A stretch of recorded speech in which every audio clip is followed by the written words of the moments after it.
ఇది వీరభద్రరెడ్డి గారి పొలం. ఇది మొత్తం 2.5 ఎకరాల పొలం. ఇది బియ్యం సోగూరు గ్రామము ఆదోని మండలం కిందకు వస్తుంది. ఈయన సింధు అనే పత్తి రకం సాగు చేసినారు. ఇది సెకండ్ స్టేజ్. ఇది ఫస్ట్ స్టేజ్ అయిపోయింది అప్పుడే. ఫస్ట్ స్టేజ్లో ఎకరాకిన 10 క్వింటాల దాకా పత్తి తీసుకున్నాడు అప్పుడే. ఈ సెకండ్ స్టేజ్లో మీరు చెక్ చేసుకోవచ్చు. పై వరకు కూడా కాయ సెట్ అయిపోయింది. కింద నుంచి పై వరకు కూడా కాయ సెట్ అయింది. ఇప్పుడు ప్రజెంట్ చెట్టుకి 50 నుంచి 60 కాయలు ఉన్నాయి. ఇప్పటికే 50 నుంచి 60 కాయలు ఉన్నాయి. ఇప్పుడు కింద కూడా కాయ పగిలింది. ఇది రెండో స్టేజ్లో కూడా పత్తి పగిలింది. మీరు పత్తి కూడా పగిలింది కూడా చూసుకోవచ్చు. ఇక్కడ ఫస్ట్ అంతా కింద ఇడిపించినాడు. ఈ సెకండ్ స్టేజ్లో పగిలింది ఇది పత్తి. ఎక్కడెక్కడెక్కడ పురుగు నాకింది కానీ ఎక్కడెక్కడ కూడా మీకు కనిపించదు. ఎందుకంటే అంత నీట్గా పగిలింది.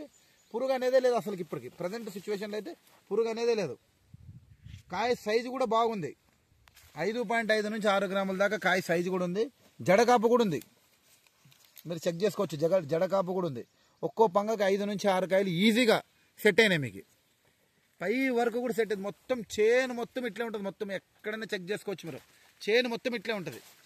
పై వరకు కూడా కాయ సెట్ అయింది. ఫ్లవరింగ్ కూడా అట్లే వచ్చింది. ఇప్పటికి గ్రీనిష్ కూడా ఫుల్ గ్రీనిష్లో ఉంది. ప్లాట్ మొత్తం ఇంతే గ్రీనిష్లో ఉంది. సింధు అనే పత్తి రకం ఇది. ఈ సింధు అనే పత్తి రకం మీరు ఎక్కడైనా చెక్ చేసుకోవచ్చు. ఎక్కడైనా చెక్ చేసుకోవచ్చు మీరు. మొత్తం కాయ పై వరకు సెట్ అయింది. కాయ